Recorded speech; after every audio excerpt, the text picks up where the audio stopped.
বিসমিল্লাহির রহমানির রহিম। আজকে আমি আলোচনা করব আগ্নেয়াস্ত্রের লাইসেন্সের নবায়নের বিধান। আগ্নেয়াস্ত্রের লাইসেন্স পাওয়ার পরে প্রতি ডিসেম্বরের 31 তারিখের ভিতরে আপনার লাইসেন্স নবায়ন করবেন।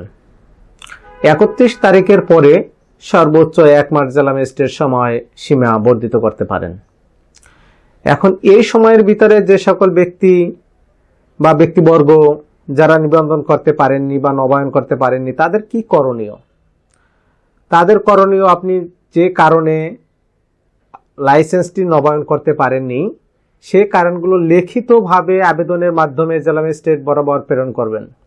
জেলা ম্যাজিস্ট্রেট আপনার আবেদন পাওয়ার পরে তিনি যদি সন্তোষজনক মনে করেন, সেক্ষেত্রে লাইসেন্স ইস্যুর সম্পূর্ণ ফি সমপরিমাণ অর্থ আদায়ের মাধ্যমে আপনার লাইসেন্সটি নবায়ন করবেন। জেলা ম্যাজিস্ট্রেট যদি মনে করেন সন্তোষজনক না, সেক্ষেত্রে আপনার লাইসেন্সটি বাতিল করে অস্ত্রটি বাজেয়াপ্ত ঘোষণা করবেন। এখন প্রশ্ন আসে যে কতদিনের ভিতরে হইলে আপনি এই প্রক্রিয়ায় নবায়ন করতে পারবেন?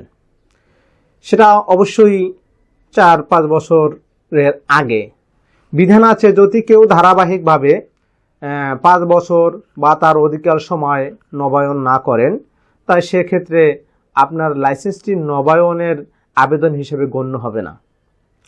এখন আরেকটি বিষয় সবাই জানতে চাচ্ছেন যে কত বছর পর্যন্ত আপনি এই লাইসেন্সটি নবায়ন করতে পারবেন।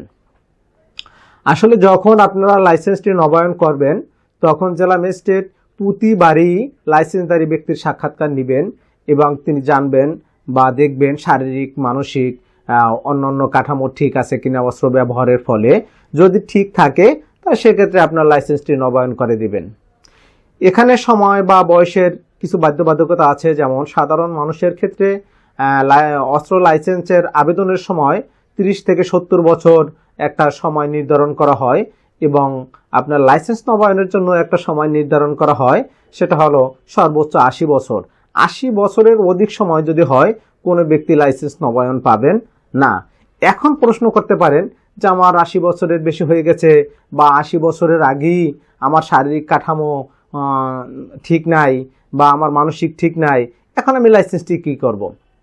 সেক্ষেত্রে বিধান আছে আপনাদের জন্য যে উত্তর অধিকার সূত্রে আপনার ওয়ারিশগণের ভিতরে যিনি যোগ্য আছেন, বয়স বা অন্যান্য যে ডকুমেন্টসগুলো দরকার বা আপনি যেভাবে দরখাস্ত করেছিলেন, আপনার যে মাপকাঠিগুলো, শুধু আয়করের সীমাটা বাদ দিয়ে অন্যান্য ডকুমেন্টস সবগুলো ঠিক থাকলে তাকে ওয়ারিশ সূত্রে হস্তক্ষেপ করতে পারবেন।